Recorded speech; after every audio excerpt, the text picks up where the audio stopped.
Estamos começando mais uma edição da Sessão TV Atente, recebendo nos estúdios hoje o chefe do cartório eleitoral, Vespasiano Vicentim Filho. Vespasiano, é um prazer recebê-lo aqui. O prazer é nosso, né? Em nome da Justiça Eleitoral, a gente sempre agradece. Estou aqui representando o juiz eleitoral, né, que já esteve antes do primeiro turno. Em nome da Justiça, a nossa gratidão sempre por nos acolher, né, e possibilitar que a gente fale realmente aquilo que precisa ser dito em termos de eleição e que é a realidade de Andradas e de todo o país. Vespasiano, em Andradas, as urnas já estão prontas para o segundo turno, para esse domingo? Sim, as urnas elas foram preparadas. No dia 20 a gente deu carga em todas as urnas de Andradas e de Bitura, né? Essa carga de segundo turno, então preparando as urnas para o segundo turno. Jacutinga e Albertino fizeram isso na segunda-feira, no dia 22, e dia 24 a gente conferiu o relógio das urnas, para ver se todas estão aptas a estar funcionando no dia 28 e no horário correto. Um atraso até 15 minutos, ele é aceitável, mas não mais que 15. Então na quinta-feira a gente conferiu o quê? Esses relógios, para ver se todas as urnas estão nessa margem de no máximo 15 minutos, para não haver muito atraso na votação. Vespasiano, já surgiram aí uns fake news em relação ao horário de verão, em relação ao horário das urnas. Isso é uma questão que, como você disse, é uma notícia falsa realmente, né? Porque este ano o horário de verão, já em virtude do TSE ter solicitado, ele vai começar após o segundo turno, né? Ele vai começar no dia 4 de novembro. Então as urnas estão preparadas para trabalhar normalmente, né? As notícias que estão saindo em função dessa questão do horário de verão são mentirosas, são falsas. A urna, o programa da urna já está preparado para que elas trabalhem em horário normal. Então não há nenhum problema, a pessoa pode começar, já votar logo cedo às 8 horas da manhã e até 17 horas normalmente. Muita se falou no primeiro turno, acho que surgiu até um pouco de insegurança de algumas pessoas, da questão da urna, de ser um meio confiável. Como que o Tribunal Eleitoral está lidando com isso, Vespasiano? Eu fico bem à vontade para falar disso, primeiro porque houve inúmeras auditorias, né? Inclusive em Minas mesmo teve auditorias de urnas de Santa Rita de Sapucaí que foram muito questionadas e o promotor pediu que elas fossem auditadas, urnas de Betim, em Belo Horizonte. Então houve uma auditoria lá em Belo Horizonte durante todo o dia, né? E não se apurou nenhuma fraude, nenhum erro, nada, nenhum problema que inviabilizasse o voto, né? Houve também auditorias no Paraná, Santa Catarina, em Poços de Caldas, né? Onde houve, aqui em Andradas pelo menos, houve uma porção de notícias no tocante a Poços de Caldas. Eu falei com a chefe de cartório de lá também, houve auditoria durante a semana lá em Poços de Caldas também. Isso prova o quê? Que a urna é confiável, né? Todas essas auditorias, elas são feitas durante um tempo muito grande, durante o dia todo, mostrando. Inclusive essa de Belo Horizonte, do nosso tribunal, havia eleitores que tinham questionado a urna e eles estavam lá presentes para verificarem como é que foi feita toda essa auditoria e para provar a confiabilidade da urna, né? Então, os eleitores, eles têm que saber. Lógico, pode criticar, mas tem que ter conhecimento, né? E muitas vezes as notícias que chegam, ou quase todas elas, chegam por vias escusas, né? E são falsas. Então cabe ao eleitor, sim, questionar, mas verificar aquilo que é real. Nós tivemos inúmeros casos de eleitores que estavam votando numa eleição em Minas Gerais, em Andradas, votando para senador de outro estado ou para deputado de outro estado. Lógico que o voto vai ser o quê? Nulo. Lógico que não vai aparecer foto desse candidato. Eu tive eleitores, né, tive um caso que o eleitor foi procurar no cartório no outro dia o voto que a esposa tinha dado para o deputado federal. Eu passei a ele o boletim de urna e pedi para ele me mostrar. Lógico que ele não vai encontrar. Não teve voto para o deputado de outro estado, né? Então, o que a gente pede é que o eleitor realmente ele olhe o número, a sequência. Então, agora vai ser bem fácil, que ele vai só ter 4 números, né, de opção. Então, ele vai votar primeiro para governador. Se ele teclar o número correto, né, vai aparecer a foto do candidato. Aí, então, ele confirma. Se ele fizer um procedimento muito rápido, não dá nem tempo da foto aparecer e já está confirmando. Ou já está encerrando, se for o voto para presidente, que é o último. Então, a gente pede ao eleitor, já vamos orientar todos os mesários no sentido, calma, não precisa pressa, principalmente porque a eleição agora ela é bem mais tranquila, né? Então, se houver pressa por parte do eleitor, aí sim ele corre o risco de errar. E ele questiona, mas isso é normal. E sempre houve questionamentos, não foi só nessa eleição que passou. Em todas elas há questionamento. O importante é que, nesses 22 anos de urna eletrônica, nenhuma fraude foi realmente detectada.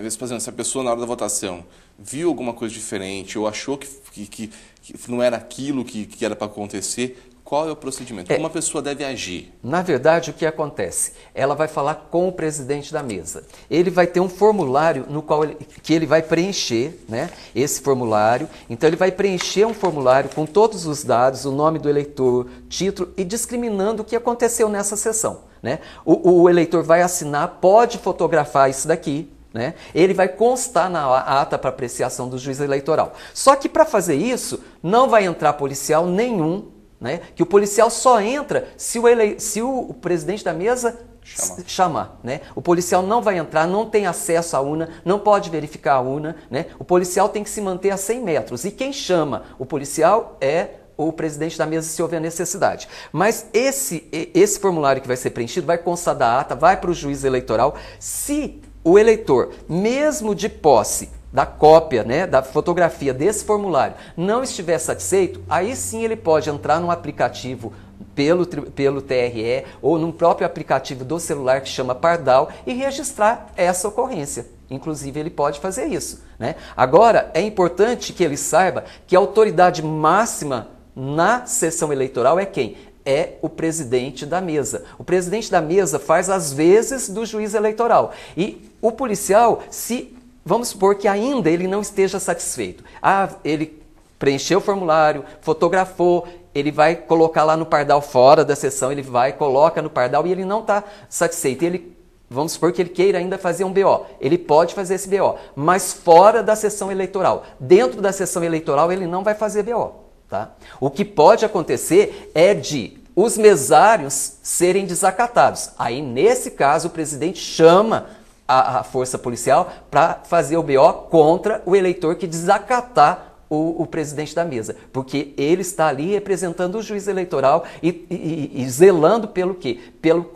Pelo sigilo do voto, pela votação normal, para que ela ocorra de maneira normal. Então é importante que os eleitores, nós não tivemos eleitores desacatando os mesários, mas isso pode acontecer. Em algumas sessões, em alguns lugares acontece. Então o tribunal está trabalhando muito, então todos os mesários nossos vão receber uma porção de orientações nesse sentido, para eles terem sempre a noção de que eles são autoridade máxima e para que as pessoas também respeitem, né, essa autoridade que é o presidente da sessão eleitoral.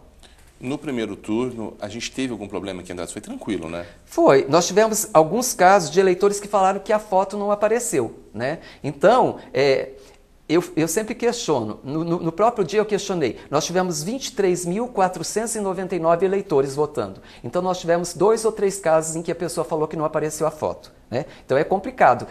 Ela falar, mas até que ponto que consegue provar, né? Pelas auditorias que foram feitas no Estado, né? Pela auditoria que nós fizemos também, que é obrigatória, e por tudo que nós verificamos, isso não acontece, né? E já foi verificado a nível de Brasil, pelos tribunais regionais eleitorais, de que isso não aconteceu. Então, possivelmente, a pessoa se equivocou ao votar, colocou o número errado ou fez de maneira muito rápida e se perdeu, porque eram muitos votos e o voto para presidente ele é o último. Então, isso é que causa um certo transtorno. E, às vezes, a pessoa, na ânsia de terminar, ela já fechou ali e já aparece lá o barulhinho de que encerrou a votação. Então é importante que ela, mesmo sendo 2 candidatos somente, que ela leve o quê? A colinha com o número para ela não se equivocar. E a colinha na sequência correta. Governador em primeiro lugar e depois presidente. Se ela fizer o contrário, não vai aparecer foto de maneira nenhuma. Lógico que sempre aparece, teve gente que questionou, apareceram 3 fotos. Mas tem os suplentes, no caso, né? Tinha suplente de senador. Agora não vão aparecer 3 fotos, mas vai aparecer a foto do governador, do seu vice, a foto do presidente e do seu vice. Isso vai aparecer normalmente. Tem que aparecer. Porque nós fazemos, João Rafael, por amostragem. Nós temos 105 sessões aqui de Andradas e Bitura. Nós, depois de tudo terminado, nós pegamos uma sessão e nessa sessão a gente faz o quê? Inclusive o Tenente Guilherme estava com a gente, outros policiais, que nós fazemos tudo isso lá na Polícia Militar. E aí nós testamos uma urna como se estivesse havendo uma votação com os eleitores daquela sessão, né, para verificar todas as teclas, se bem que elas já foram testadas anteriormente, mas depois a gente tecla como se fosse o eleitor exercendo o seu direito de voto. E ao final encerramos, né, isso, tem um programa especial para fazer tudo isso, e depois nós pegamos essa urna e recarregamos essa urna com o quê? Zeramos essa urna, né? Tanto é que na hora vai aparecer a zerésima, onde os votos são o quê?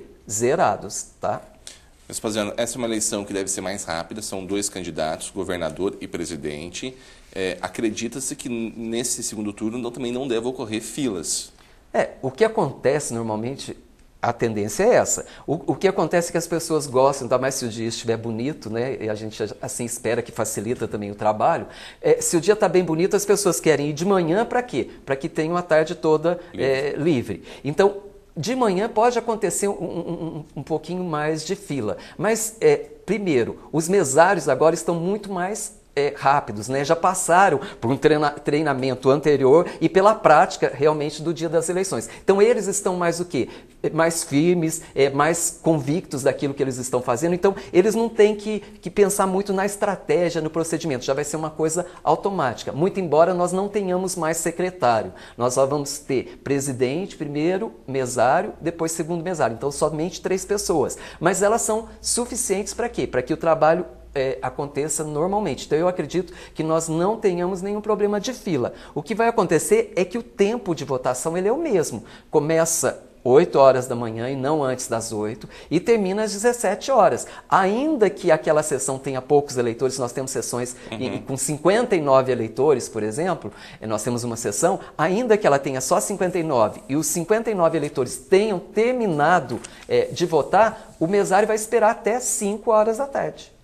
Vespasiano, sessão especial em Andradas, pessoal com deficiência, tem esse trabalho aqui na cidade também, né? Tem, sempre teve. Só que o que acontece, João Rafael, esse cadastro ele é feito anteriormente. Então, locais que estão cadastrados com sessões especiais, nós temos lá na PAI, onde tem inclusive cadeira de rodas à disposição, e no Edmundo Vieira, onde também existe cadeira de rodas à disposição. Mas, se você observar, a própria prefeitura, né, por si, ela já facilita o acesso em muitas outras escolas, né? Você passa pelo Pavilhão do Vinho, tem um acesso facilitado, mas nós não temos eleitores cadastrados como deficientes nesses locais. Onde nós temos é na PAI e no Edmundo Vieira. Mas normalmente, mesmo aqueles eleitores que têm dificuldade, eles têm conseguido exercer o direito de voto, normalmente nesses outros locais. O que acontece é se o eleitor passa a ter um problema de locomoção depois desse cadastramento.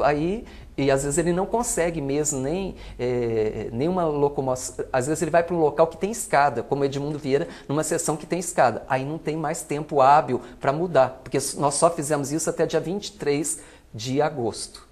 Tá, Jovens, eu agradeço a participação, que a eleição corra tranquila nesse segundo turno e um bom trabalho a todos que vão trabalhar. Eu que agradeço, né, pela lisura com que vocês tratam tudo isso, né, e ela também é importante porque faz transparecer a lisura do processo eleitoral, a lisura e toda a confiabilidade que se deve ter na justiça eleitoral e no trabalho. Porque, na verdade, é um dia não para brigas, não para discussões, né? Não para levantar problemas que não existem. Né? É um dia para se exercitar a democracia. E isso se exercita a democracia tendo que um comportamento digno de pessoas, de cidadãos, né? E é assim que a gente sempre contou com o povo de Andradas, de Bitura, né? Agora também Jacutinga e Albertina, para que exerçam sim o direito de voto, mas o façam com cidadania, né? Com respeito ao outro que tem uma opinião diferente. Afinal de contas, o que vai valer é a opinião da maioria e nós temos que acatar isso de maneira responsável. Conversamos hoje na Sessão TV Atende com o chefe do cartório eleitoral, Vespasiano Vicentim Filho.